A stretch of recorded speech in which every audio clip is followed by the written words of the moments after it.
Assalamualaikum warahmatullahi wabarakatuh. Selamat pagi anak-anak semuanya.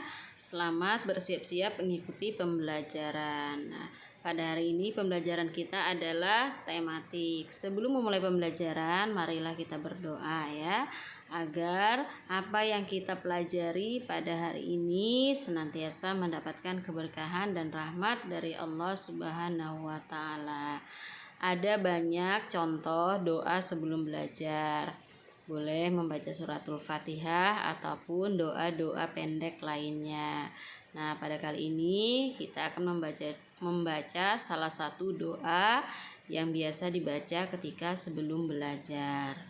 Bismillahirrahmanirrahim. Allahumma inni as'aluka rizqan thayyiba wa ilman nafi'a wa amalan mutaqabbala walhamdulillahi rabbil alamin. Selesai berdoa, silahkan kalian siapkan buku pembelajaran tematiknya ya. Nah, sekarang kita sudah masuk pada pembelajaran yang terakhir di buku 3B kalian, subtema yang keempat, pembelajaran 5 dan 6. Kita mulai dengan kegiatan ayo membaca.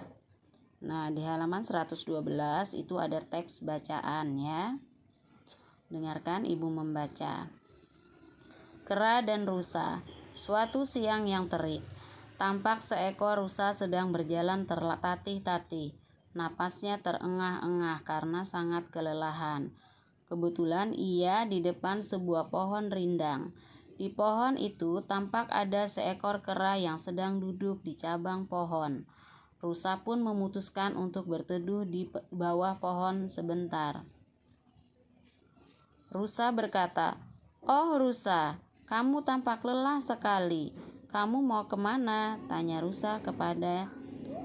Tanya kera kepada rusa dari atas pohon. Rusa pun menjawab, "Aku sangat haus kera. Aku mencari sungai untuk minum, tapi sampai sekarang belum menemukannya. Apakah kamu tahu di mana sungai yang paling dekat dari sini?" Jawab rusa. "Aduh, kasihan sekali kamu rusa. Kalau kamu mencari sungai dari sini masih sangat jauh. Tapi di ujung jalan ini ada sebuah danau. Air di sana cukup jernih. Kamu bisa minum di sana," ucap kera. "Oh, benarkah kera? Terima kasih banyak," sahut rusa. Rusa pun mencoba bangkit dan berjalan sesuai petunjuk kera. Setelah berjalan dengan susah payah, akhirnya rusa menemukan danau seperti yang dikatakan kera. Rusa pun menghilangkan hausnya dengan minum air di danau tersebut.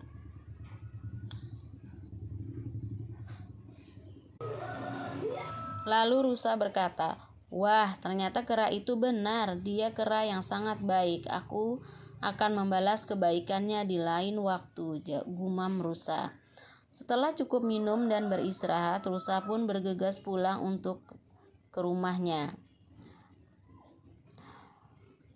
Untuk menuju ke rumahnya, rusa harus melewati jalan yang sama seperti saat ia berangkat. "Oh ya, nanti aku akan menemui kera dan mengundangnya ke rumahku sebagai bentuk rasa terima kasihku," pikir rusa. Namun, saat melewati pohon tempat beristirahatnya tadi, rusa tidak melihat kera. Pohon itu tampak kosong. Akhirnya rusa memutuskan untuk langsung kembali ke rumahnya saja. Tiba-tiba dari balik semak-semak tepi jalan terdengar suara samar-samar. Rusa merasa takut mendengar suara itu. Rusa pun mempercepat langkahnya. Namun, suara samar-samar itu justru terdengar semakin jelas. Kini rusa mendengar suara tangisan dan permintaan tolong. Ternyata tangisan itu berasal dari kera yang terperosok di dalam lubang di dalam semak-semak. Nah, itu adalah kisah tentang rusa dan kera. Ada di halaman 112 dan 113 buku paket kalian. Nanti kalian bisa membacanya sendiri dengan seksama.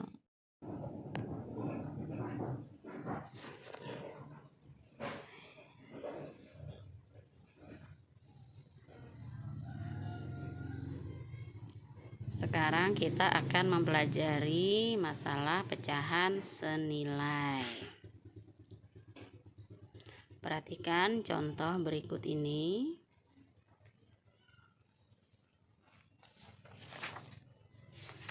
Ada sebuah bangun persegi, kita belah menjadi 4 bagian sama besar. Kemudian kita arsir atau kita beri warna 2 bagian. Maka nilai pecahannya adalah 2 bagian dari 4 bagian, atau dibaca 2/4 ya. Nah, di situ ada 4 bagiannya, 1, 2, 3, dan 4. Jadi nilainya 2/4. Kemudian kita buat lagi sebuah bangun persegi di sampingnya, dan akan kita belah menjadi 2 bagian. 1 bagian kita arsir atau kita beri warna. Maka nilainya adalah 1 bagian dari 2 bagian, atau dibaca 1/2. Nah, jika digabungkan 2/4 itu akan senilai atau sama besarnya dengan 1/2. Lihat contoh lain. 1 buah persegi kita bagi 4 bagian.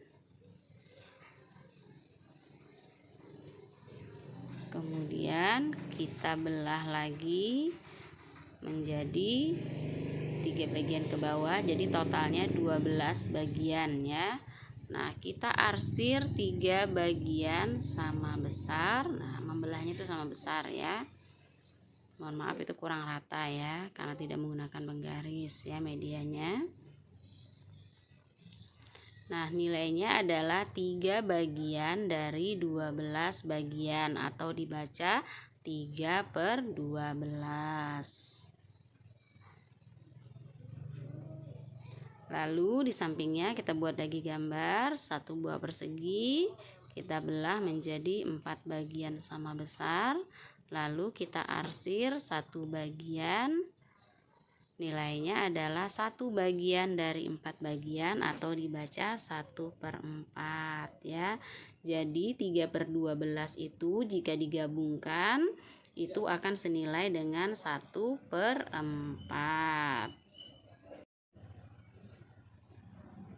Sekarang lihat buku paket kalian di halaman 114 ya.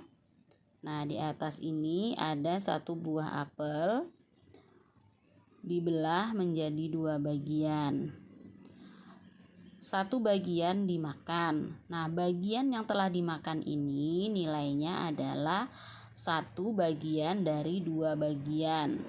Sehingga dalam bentuk pecahannya ditulis 1/2 ya. 1/2. Kemudian di samping sini 1 buah apel dibelah dalam 4 bagian sama besar, 2 bagian dimakan. Nah, bagian yang dimakan ini nilainya adalah 2 bagian dari 4 bagian. Jika ditulis dalam bahasa pecahan itu 2/4.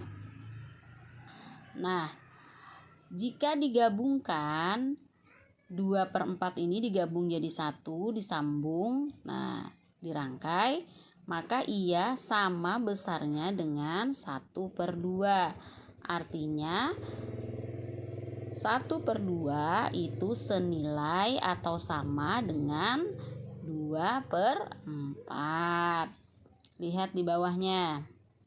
Ada sebuah persegi dibagi dua. Satu bagian diarsir atau diberi warna. Nah, bagian yang diberi warna ini adalah satu bagian dari dua bagian yang sama besarnya. Nilainya adalah 1/2 atau setengah. Kemudian di bawahnya, satu buah persegi dibagi dalam 4 bagian sama besar diarsir 2. Dua bagian yang diarsir ini namanya adalah dua bagian dari 4 bagian yang sama besar. Nilai pecahannya 2/4. Di bawahnya, satu buah persegi dibagi 8 bagian, diarsir 4. 4 bagian yang diarsir itu dibaca 4 bagian dari 8 bagian yang sama. Nilai pecahannya adalah 4/8. Jika digabungkan 2/4 ini jika disambung dan 4/8 ini jika disambung, maka ia akan membentuk 1/2 ya, karena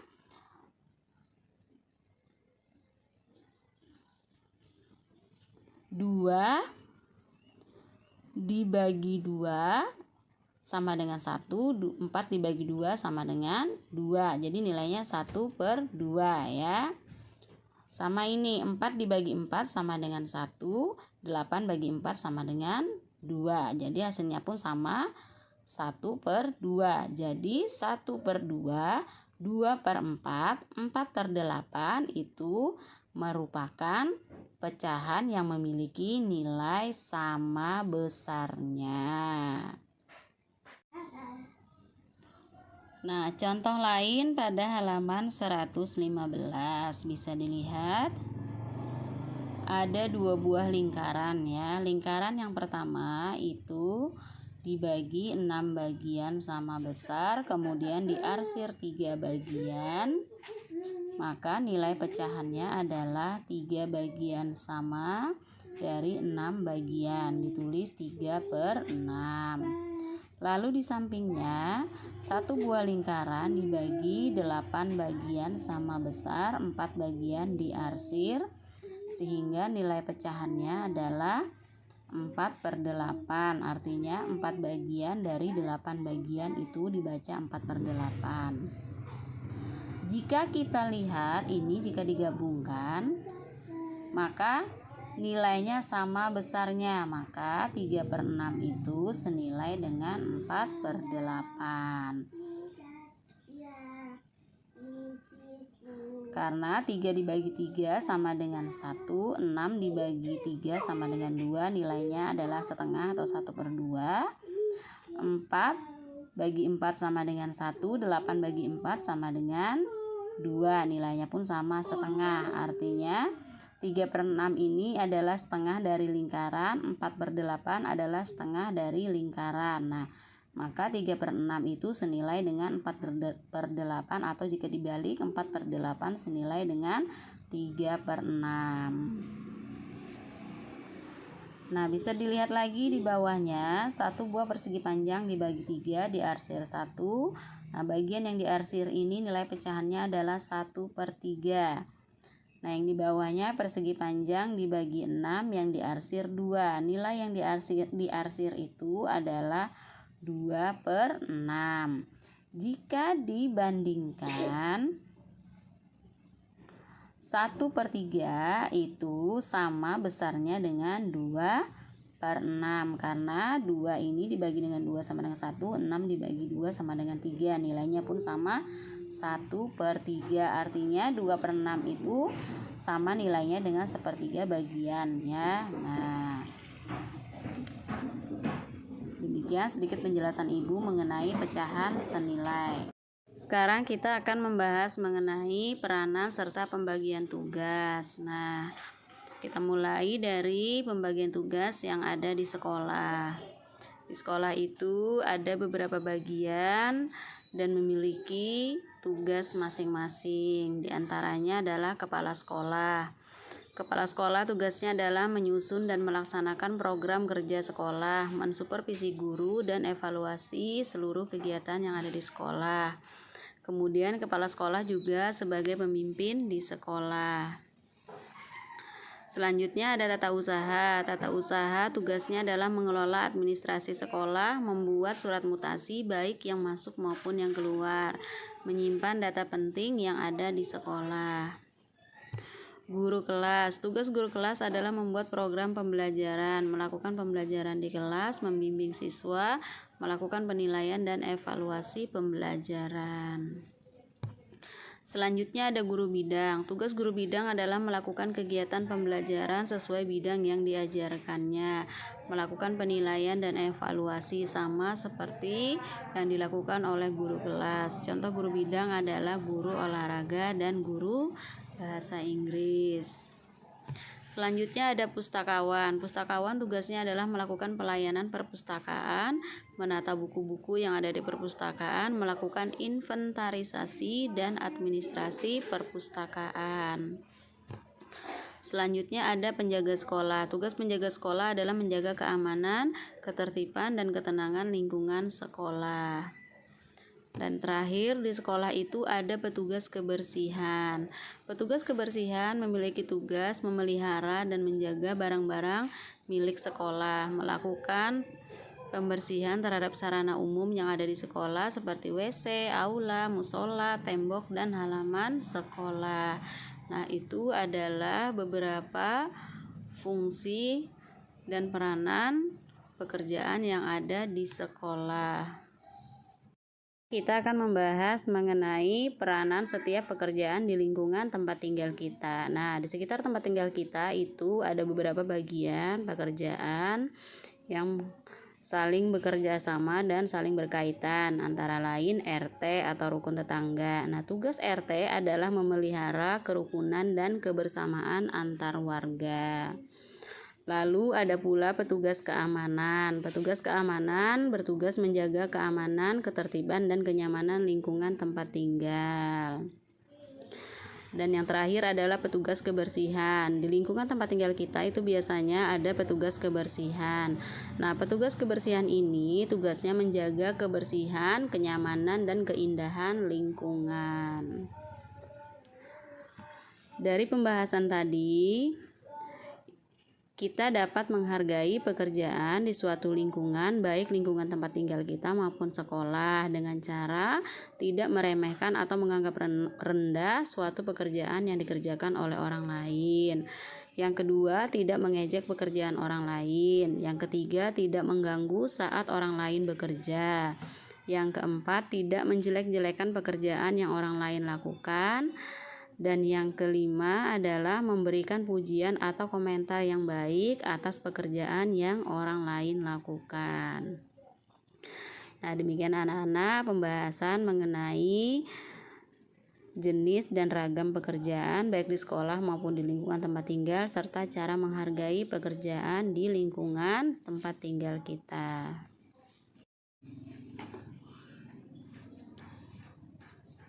Nah, anak-anak, setelah kalian membaca dongeng cerita Kera dan Rusa tadi, lalu sekarang tugasnya adalah kalian mengerjakan soal di halaman 113.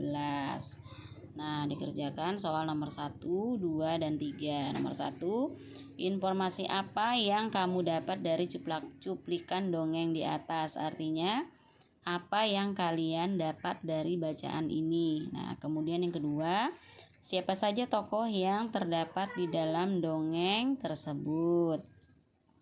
Yang ketiga, bagaimana sifat tokoh-tokoh tersebut? Nah, sampai sini saja bagaimana sifat-sifat tokoh tersebut ya. Yang apa isi dongeng tidak perlu, karena apa isi dongeng itu berkaitan dengan informasi yang kamu terima dari cerita tersebut ya. Jadi tadi Ibu ulang, informasi apa yang kamu terima dari cerita Kera dan Rusa tadi. Yang kedua, siapa saja tokoh yang terdapat di dalam cerita. Kemudian yang ketiga, bagaimana sifat tokoh yang ada di dalam cerita tersebut. Ditulis dalam buku tulis kalian, buku tulis tematik dengan bahasa kalian sendiri ya.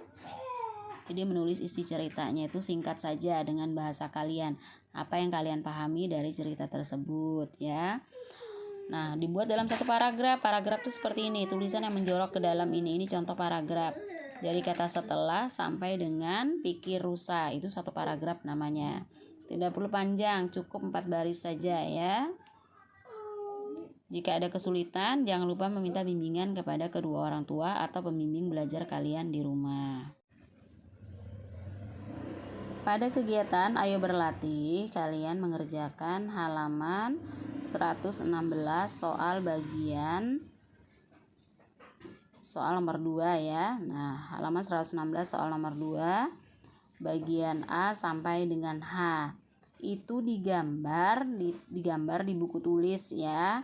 Tidak boleh dikerjakan di buku paket. Tujuannya adalah melatih kalian ya dalam menulis dan menggambar ya. Kalau kalian tinggal mengisi di buku paket, kalian berarti tidak ada usaha untuk melakukan kegiatan menulis dan menggambar ya. Gunakanlah uang koin Rp500 dalam membuat lingkaran ya. Jadi uang koin itu dijiplak. Nah, dan tentunya menggunakan penggaris. Nah, di sini tugasnya adalah menentukan nilai pecahan yang senilai sesuai dengan gambar yang ada. Lihat yang A. Itu dibagi 12 bagian diarsir 3, berarti nilai pecahannya adalah 3/12. Yang B diarsir 4, yang B itu dibelah 4, lingkarannya diarsir 2, berarti nilai pecahannya 2/4. Yang C lingkarannya dibagi 3, diarsir 2, berarti nilainya adalah 2/3. Yang D itu lingkaran dibagi 6, diarsir 3, berarti nilainya 3/6. Yang E satu buah lingkaran dibelah 12, diarsir 9, berarti nilainya 9/12. Yang F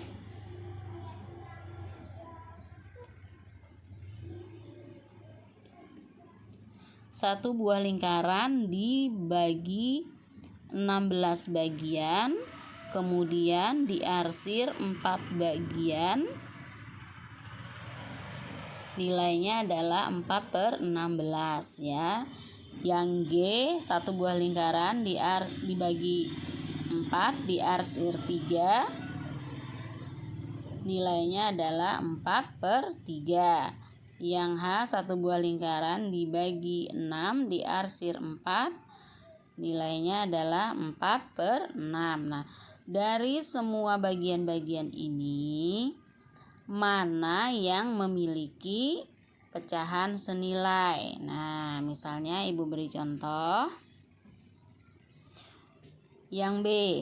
Yang B itu 2/4. 2/4 itu senilai dengan 3/6 ya. Nah, jika digabung coba lihat. 2/4 itu sama dengan setengah bagian dari lingkaran. Yang D juga sama, 3/6 itu sama dengan setengah dari lingkaran. Nah, Ibu mencontohkan satu, nanti kalian cari yang lain mana yang kira-kira merupakan pasangannya ya. Nah, mintalah bantuan kepada kedua orang tua dalam mengerjakan tugas pembelajaran.